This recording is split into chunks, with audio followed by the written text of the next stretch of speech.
دیکھیں اتنی انٹالرنس ہے وہاں، جو کچھ مائنورٹیز کے ساتھ ہو رہا ہے، کوئی لا اینڈ آرڈر نہیں ہے. جب ایک پوری ایک فیشسٹ رجیم بن گئی ہے اور وہ ایک آر ایس ایس کی آئیڈیالوجی کو لے کے چل رہے ہیں اور شیو سینا ٹائپ کی تھنکنگ جو ہندوتوا کی ہے، اور کیونکہ آر ایس ایس ہمیں بھولنا نہیں چاہیے کہ ایک ٹیررسٹ آرگنائزیشن ہے جس کو سیفران ٹیرر سی آئی اے نے نام دیا تھا، اور وہ نیومرس ڈیکڈز میں انوالو رہی ہے ٹیررسٹ ایکٹیویٹیز میں. مائنورٹیز کو خاص طور پہ ٹارگٹ کیا ہے، چاہے چرچز کو برن کرنا، چاہے مسلمانوں کے خلاف جو اینٹی مائنورٹی بلز، چاہے بابری مسجد کے اوپر ایک مندر کی تعمیر کرنا. بہت سے اقدامات ہیں، اور لوکل انڈیویجول سطح پہ بھی جو ٹارگٹنگ، جس طرح یہ کیس ہے بہت زیادہ وائرل ہوا ہے. وہاں کی پولیس، وہاں کی آرمی، سب کے اندر یہ نیریٹو جو ہے ہندوستان کی سرکار نے ان کے اندر یہ رچ بس کیا ہے کہ انہوں نے انٹالرنس کے ساتھ، انہوں نے فیسزم کے ساتھ، انہوں نے نازی کی پالیسی کو لے کے عوام کو انہوں نے ڈرانا ہے، دھمکانا اور ہندوتوا کو آگے بڑھانا ہے. صحیح. مشال صاحبہ، ہیومن رائٹس آرگنائزیشن ان کے مطابق یہ جو برادری سسٹم ہے بھارت میں،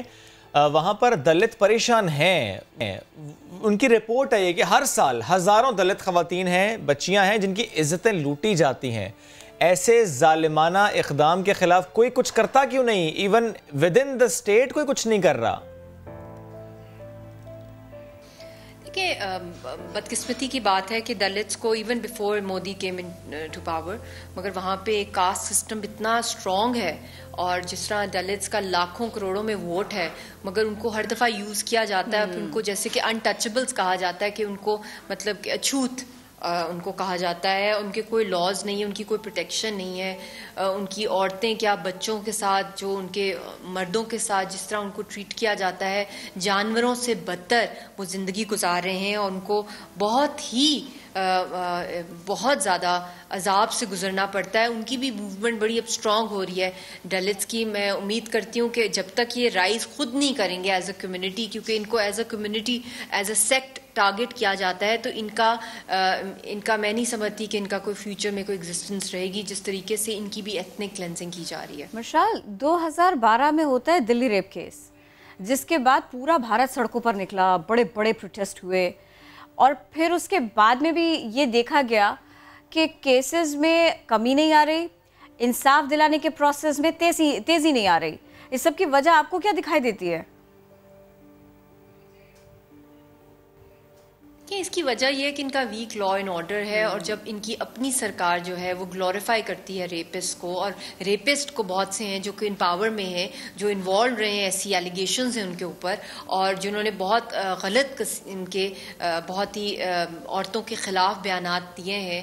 عورتوں کی کوئی رسپیکٹ نہیں ہے ان کی تھنکنگ کے اندر، اور ریپسٹ خود پاور میں ہیں ان کے بہت سے جو انوالوڈ ہیں.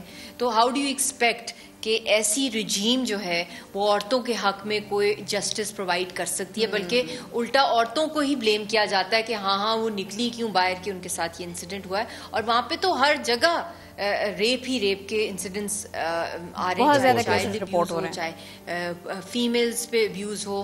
وہاں پہ جو سیکشل جو ابیوز کی تعداد اتنی زیادہ ہے، اور کوئی جسٹس سسٹم نہیں ہے وہاں پہ کہ لوگوں کو ریلیف دیا جائے. تو ویمن فوک وہاں پہ ایکسٹریملی انسیف ہیں. بلکہ انڈیا کو ریپستان کا بھی ٹائٹل دیا جاتا ہے انوفیشلی بہت جگہوں پہ دنیا بھر میں، کہ it's a very unsafe zone, جہاں پہ ٹورسٹ کے لیے بھی سیفٹی کے لیے کاشس جو ہے وہ ساتھ ٹیگ کیا جاتا ہے.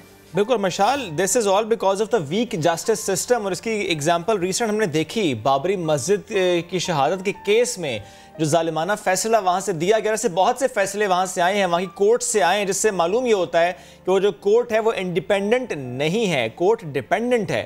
اب جب ہم یہ والے معاملات دیکھتے ہیں، ویک جوڈیشل سسٹم، آپ کو نہیں لگتا کہ ایسے معاملات دیکھنے کے بعد جو انٹرنیشنل فورمز ہیں، جو انٹرنیشنل پاورز ہیں، ان کو کوئی ایکشن لینا چاہیے؟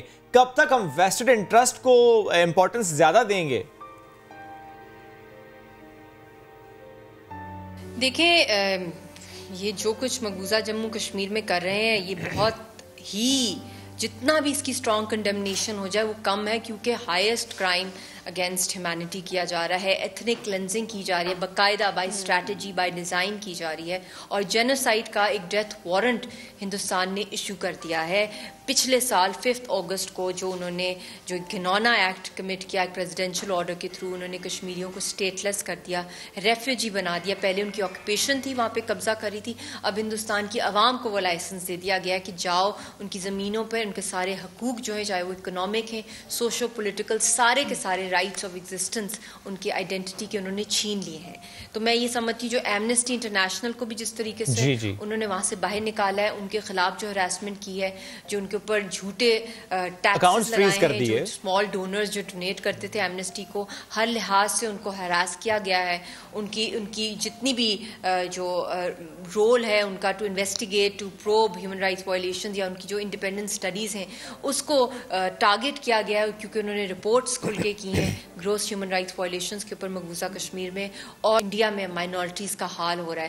تو اس لیے وہاں پہ زیرو ٹالرنس کی جو پالیسی اس وقت چل رہی ہے, یہ ہندوستان اپنے پیروں پہ خود کھلاڑی مار رہا ہے. جس طریقے سے وہ وہاں پہ آلریڈی جہاں پہ موومنٹس چل رہی ہیں اتنی زیادہ انتشار کی, آف انڈیپینڈنس کی, تو وہاں پہ جتنا وہ بڑا ملک ہے اتنا ہی تیزی سے اس کو توڑ رہے ہیں. اور کشمیریوں کی تو مکمل طور پہ ان کو لاک ڈاؤن میں رکھا ہوا, 1 سال سے سیج چل رہی ہے, بھوکے پیاسے ان کو مارا جا رہا ہے. لیڈرشپ کو اس وقت جیلوں میں بند کیا ہوا ہے, ان کے خلاف جھوٹے مقدمے چل رہے ہیں.